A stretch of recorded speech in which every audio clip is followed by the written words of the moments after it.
Hi guys, welcome back to my channel. So today I'm reviewing for you the YSL Touche Eclat foundation. Now this isn't the moisturising tint thing, this is like the proper foundation. So this foundation has 21 shades. I had a look on the website because I thought that was a bit of a weird number. But yeah, it's definitely 21 shades. And I have the lightest shade, which is B10. It has like BR10 and things like that. So that's like different undertones. So I would definitely recommend going to a counter and swatching them, seeing what's right for your undertone, what's the closest match to you, that kind of thing, which I did, thinking that it was going to be lighter than this.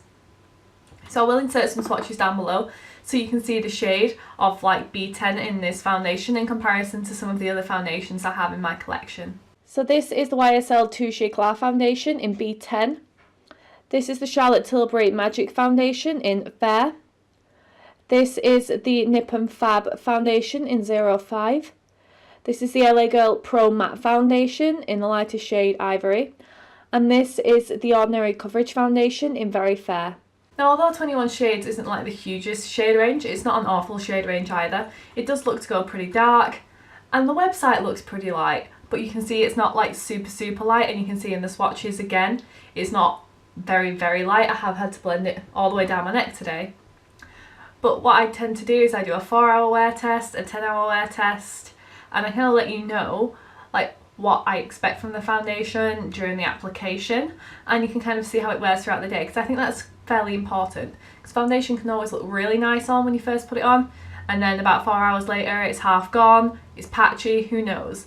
So I think wear tests are like super important to be able to tell whether you actually like a foundation. So now we're going to have a look at the claims. This is YSL's best-selling foundation. It's full coverage foundation infused with the illuminating light of Touche Eclat for a radiant complexion.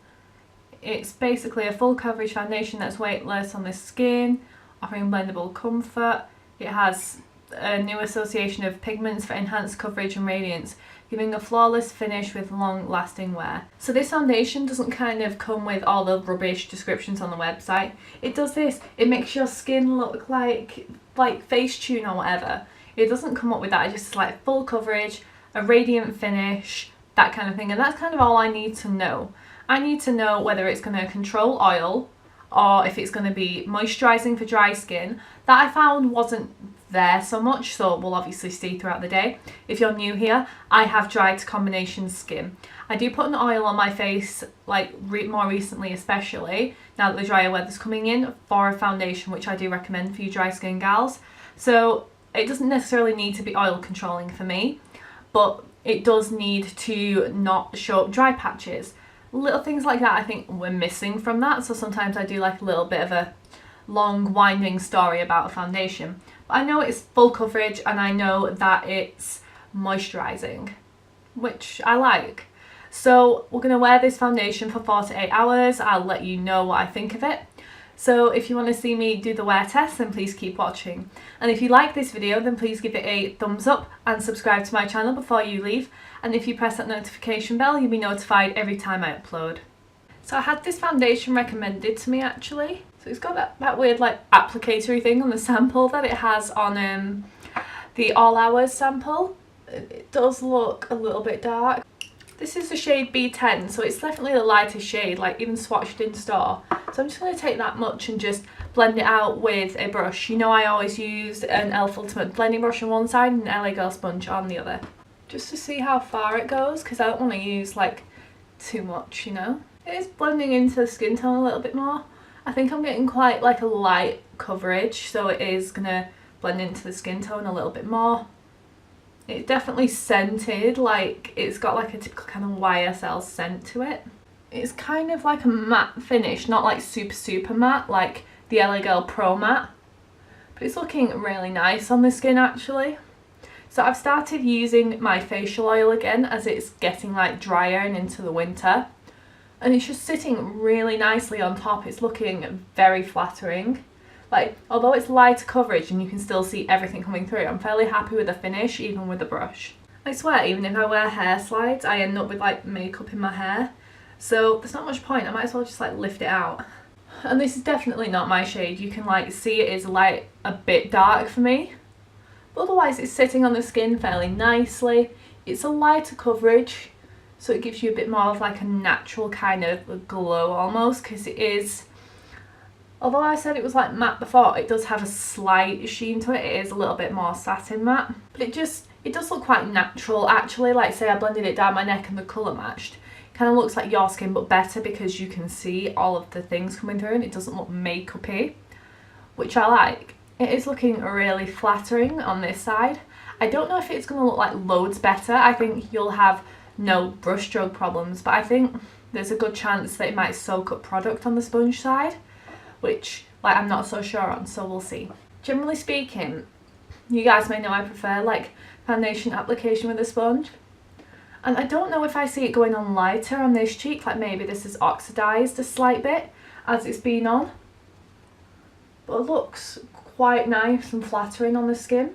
Like that looks really pretty, and to me it looks a bit smoother and more natural. So it's got like a light coverage in exactly the same way. I don't feel like the coverage is taken away any less, but that's such like a natural finish. Like if I was going for super natural makeup, which I don't do often because it's not like I have freckles that I want to show, I have like blemishes and redness, so I don't always go for this very often, but when I do, this is what I want it to look like. It's very pretty. What I'm going to do as well is, as I put a little bit more to cover this part of my forehead on, I might pop a little bit on the cheeks and see if we can build it to maybe like a medium coverage. There's me just shoving foundation everywhere, trying to get a bit of coverage. Yeah, that builds. It doesn't build like thick either. It's not like high medium coverage now or anything like that. It is like a medium coverage that I would be happy to go out in, like a low medium coverage, so it doesn't build massively, and I am not one of those people that likes to put more than one extra layer on, so I wouldn't try and build this up to full coverage. I feel like that's how you get non-makeup-y makeup to look makeup-y.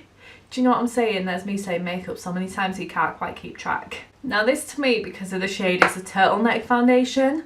You know, wear it up here, blend it down here, get makeup all over your turtleneck. But otherwise, I think the finish is really pretty, really smooth, really natural looking. I'm very happy with it. If it was my shade, I'd be all over this, because it looks really smooth as well. Like I don't see any emphasised pores or texture. Actually, it reminds me a little bit of the CYO in that way. I don't feel like I have any problems. I don't feel too uncovered either because I built it up. It looks very nice. I don't see it like drying down completely, so when I stop filming I'll give it a few minutes and then I'll apply the rest of my makeup.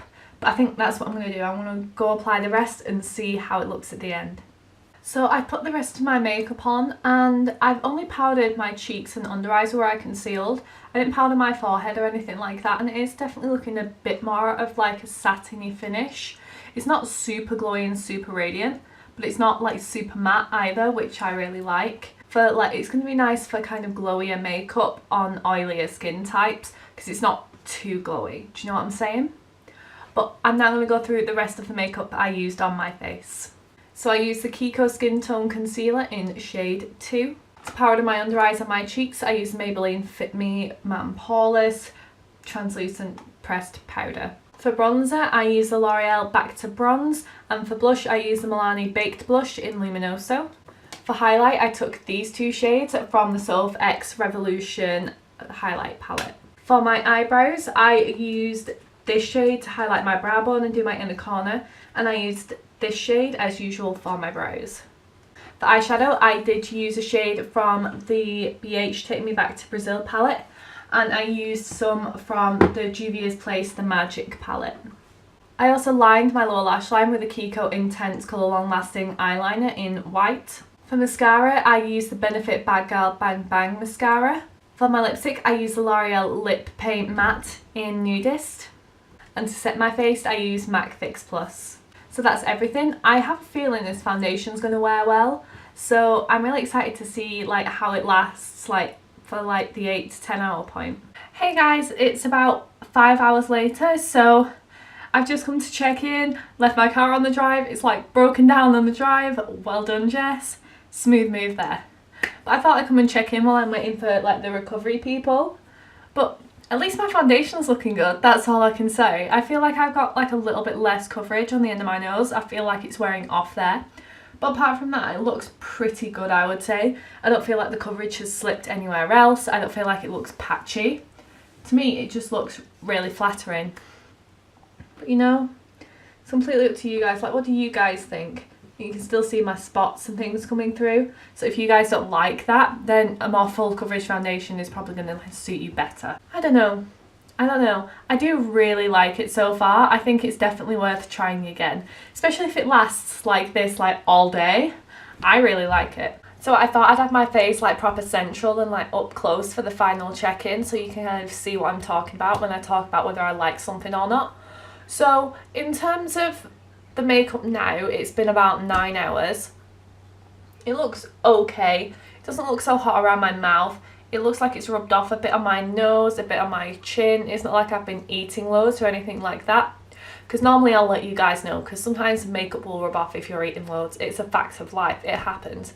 But I've had like no touch-ups today, and I just don't feel like it's looking too hot. It's looking okay, don't get me wrong. Like, I would wear this again. And if I look like this at the end of like a shift, I would be so pleased with myself. But I just think it looks a little bit separating, a little bit makeup-y and a bit nasty, like in my oily spots here. Otherwise, it looks fine. Like on my drier areas, I'm very happy with how it looks. But otherwise, I'm not like 100% sold on it. I think it's good. I think for people with oilier skin, because it's starting to separate a little bit, you may have that problem a little bit earlier. I think this would work well, I think, for people with drier skin, but obviously give your skin like a good exfoliate before you put it on. Because although I haven't got any dry spots today, you know when you feel like it's one that's going to cling to dry spots, do you know what I'm saying? Because it didn't dry completely, but it dried partially. That to me means it's going to cling. So if you like this video, then please give it a thumbs up and subscribe to my channel before you leave. And if you press that notification bell, you'll be notified every time I upload. Always let me know down below if you've tried a product, like what your skin type is, that kind of thing. Thank you for watching.